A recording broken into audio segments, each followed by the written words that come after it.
ఘనంగా పార్టీలకు అతీతంగా జ్యోతిరావు పూలే జయంతి వేడుకలు జరుపుకుంటున్నారు. మనతో మాట్లాడడానికి మాజీ ఎమ్మెల్యే కాటసాని రాంభూపాల్ రెడ్డి ఉన్నారు. సార్ చెప్పండి, ఇవాళ జ్యోతిరావు పూలే జయంతి వేడుకలు ఎలా జరుగుతుంది? మనం వాళ్ళ ఆ నాయకులు ఏదైతే ఆశయాలకు పనిచేసినారో ఆ ఆశయాలకు మేము రాజకీయ నాయకులు అందరూ కూడా పనిచేయాలి వాళ్ళ ఆదర్శం.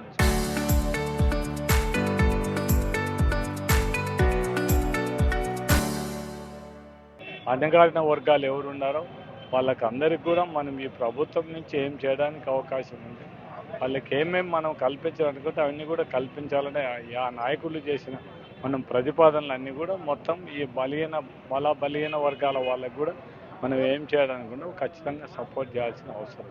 అంటే అమరావతి రాజధాని చట్టబద్ధత అయిపోయింది, గెజిట్ కూడా విడుదల చేశారు. మొత్తం రాజధాని అమరావతిగా సంబరాలు చేసుకునేటువంటి పరిస్థితి ఉంది. దీన్ని ఎలా చూడాలి? ఈ రాష్ట్ర ప్రజలందరినీ కూడా కోరేది ఒకటే, అమరావతిని రాజధాని నుంచే పక్కన పెడదాం. చంద్రబాబు నాయుడు 2014 నుంచి 2019 వరకు ముఖ్యమంత్రిగా ఏం చేసినాడో ఒక్కసారి అమరావతికి చెప్పమని చెప్పండి. ఇప్పుడు వచ్చి 2 సంవత్సరాలు అయింది. వాళ్ళు వర్షం వస్తే ఆ గుంత నీళ్లు నిండితే నీళ్లు కొట్టడానికే సరిపోతుంది. ఈరోజు వాళ్ళ తెలుగుదేశం నాయకులకు ధైర్యం ఉంటే ఒకటి చెప్పమని చెప్పండి, మొత్తం డీవాటరింగ్ చేయడానికి ఎంత డబ్బులు ఖర్చు పెట్టినారో ఒకసారి చెప్పమని చెప్పండి. అది చెప్తే మనం కూడా ఎవరైనా సంతోషం పెడుతున్నారు. ఊరికే పేరు తీసుకొని వచ్చి ఏం నివాస యోగ్యం కానీ దానిలో పెట్టి కనీసం ఇల్లు లేవు, రోడ్డు లేదు, డ్రైనేజ్ లేదు, ఏం లేదు. ఏం దానిని తీసుకొని వచ్చి పేపర్ మీద గ్రాఫిక్స్ చూపితే ఎట్లా చెప్పండి. కూడా ఏం చేయడానికంటే కర్నూలు రాజధాని చేసిన నాయకుడు, న్యాయ రాజ్యాంగం మా నాయకుడు జగన్మోహన్ రెడ్డి. ఇక్కడ లా యూనివర్సిటీ పెట్టడానికి శంకుస్థాపన చేసిన వాడు మా నాయకుడే జగన్మోహన్ రెడ్డి.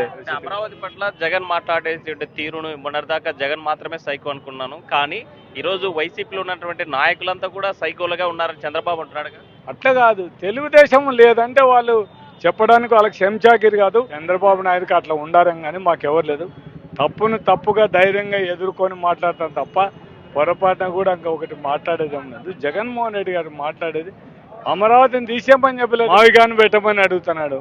దాంట్లో ఏముంది, మచిలీపట్నము, విజయవాడ, గుంటూరు, దాంట్లో ఆయన కోరుకునే ప్లేస్లోనే పెట్టమని చెప్తున్నాం. మనం వేరే సాటికి మార్చమని చెప్పలేదే. అధికారంలో ఉన్నప్పుడు ఒక మాట, అధికారం కోల్పోయాక మరో మాట జగన్ మాట్లాడుతున్నారు. ఎందుకు ఈ మావిగన్ గతంలో?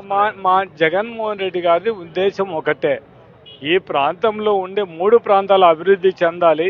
ఇప్పుడు హైదరాబాద్ డెవలప్ అయితేనే వాళ్ళు తండ్రి బయటకు పంపించారు. రేపు విజయవాడ కూడా డెవలప్ అయితే ఈ ప్రాంతాల అసమానత వస్తే అన్ని ప్రాంతాలకు ఇబ్బంది అయిపోతుంది. కాబట్టి అటువంటిది వివక్షణ చూపకుండా 3 ప్రాంతాలు ఈక్వల్గా డెవలప్ అయితే ప్రజలందరూ కలిసిమెలిసి ఉంటారనేది జగన్మోహన్ రెడ్డి ఉద్దేశం. అది కాలేదు. రైట్, ఇంకా మనం ఇప్పుడు వాళ్ళకే చట్టబద్ధత ఇచ్చినారు కాదనం.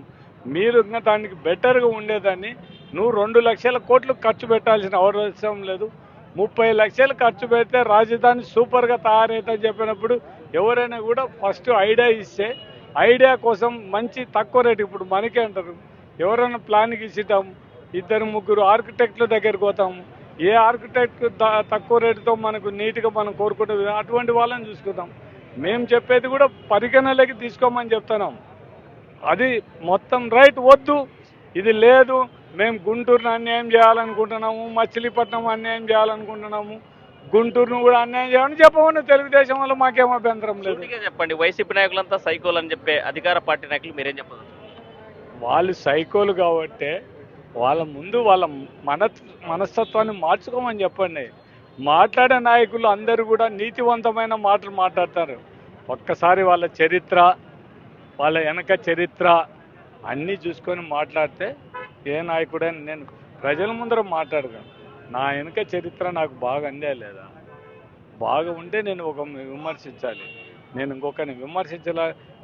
నా దగ్గర అంతా పనికిరాని చరిత్ర పెట్టుకొని నేను పొద్దున్న లేస్తానే ఇవన్నీ చేసేది, నేను ఒకరిని మాట్లాడే అధికారం నాకు లేదు.